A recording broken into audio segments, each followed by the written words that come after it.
So today, we're diving into the incredible story of a woman named Joan. She was someone who left a really divided America searching for something more, a journey that would take her all the way to the foot of the Himalayas and on to a lifelong spiritual path. This quote, it really gets to the very heart of her story. It's all about how one single, chance encounter can completely rechart the entire constellation of your existence. You know, every great journey starts with a reason to leave home. And for Joan, that reason was this deep, profound feeling of disenchantment with the world she was in, sparking a call to adventure that she just couldn't ignore. To really get her journey, you have to kind of transport yourself back to the late 1960s.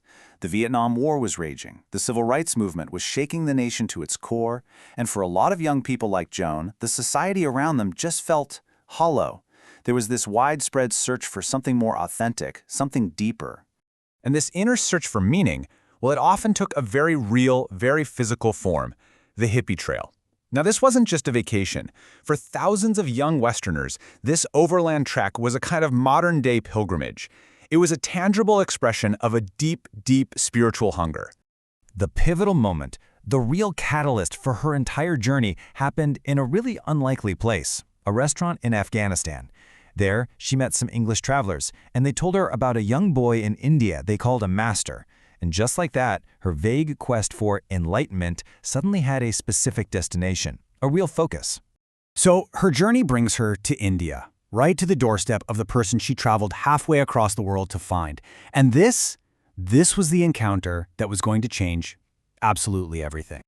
This timeline gives us a great bird's-eye view of her path. It starts in that disillusioned America, moves through the overland trek of the hippie trail, hits that crucial catalyst in Afghanistan, and then finally, it all culminates with her arrival in Dehradun, India in 1970.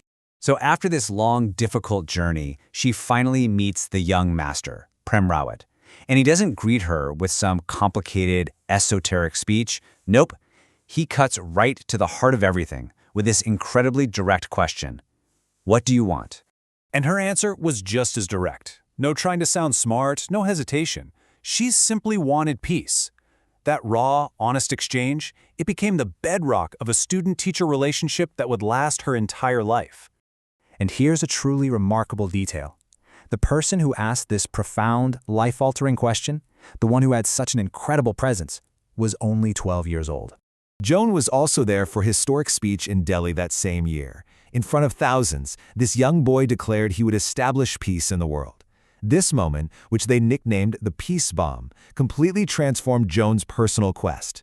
All of a sudden, it wasn't just about her anymore. It was part of this massive, global aspiration.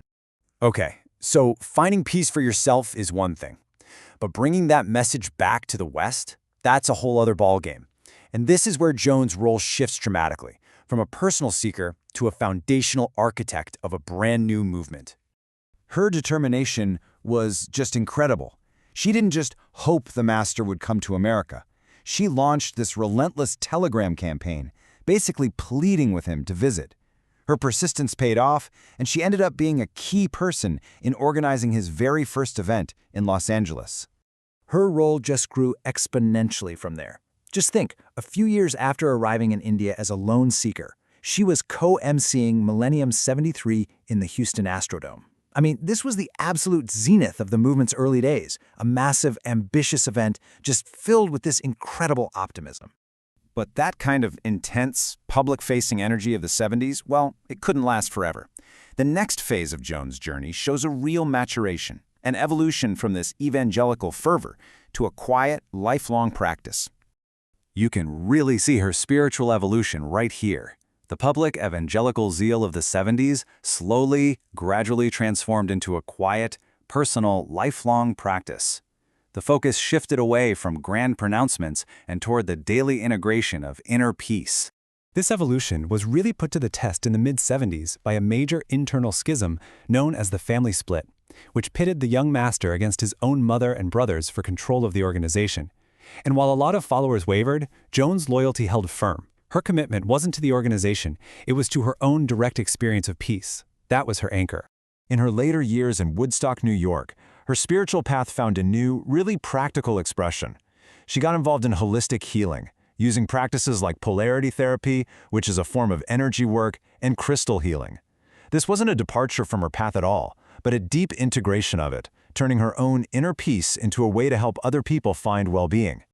So after a 50-year journey of transformation, after everything she'd been through, how did Joan herself reflect on it all?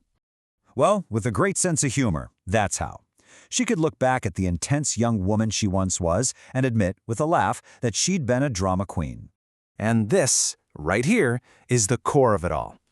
Despite the changing times, the public roles, her own personal growth, she said the one constant, the one magic ingredient, was the fundamental feeling in her heart.